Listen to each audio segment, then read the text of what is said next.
All right, I want to talk about parallel and series circuits. What I have here is an LED, a red LED, and it takes about 2 volts to get it to light to this level. And this number over here should read around 0.10. I'm not sure why it's reading low right now, but if I give it a shock to the system, still it's reading kind of low. Now, I'm going to show you how those two numbers, the voltage across the device and the current through the device, how those two things change as I go from a simple circuit like this, a single element, to series and parallel combinations. So I turn this off and I disconnect this.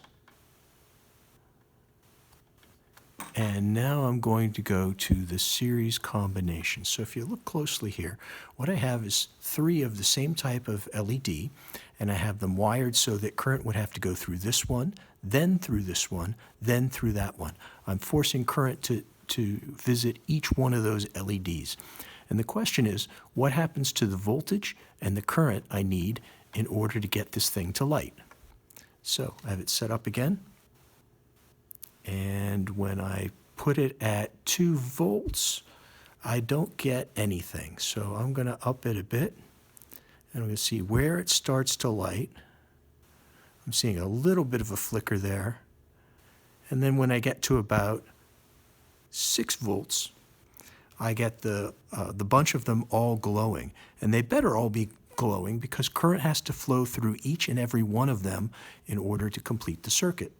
Now, if I look over at what the current is doing, which is the right-hand window, so the left-hand window is voltage, and it's reading 6 volts instead of the 2 volts that each individual light would need.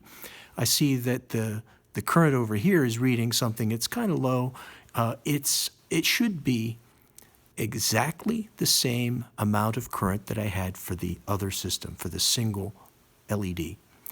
Now, let's go to a different combination, which is going to be a parallel combination. And you see that I've wound these guys up so that one end of each of them is connected to all the others, and the other end is connected to each of the others. So I'm going to wire this up.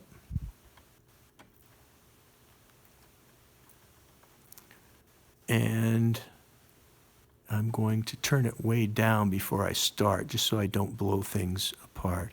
And I'm going to start from 0 and work my way up until they start to glow.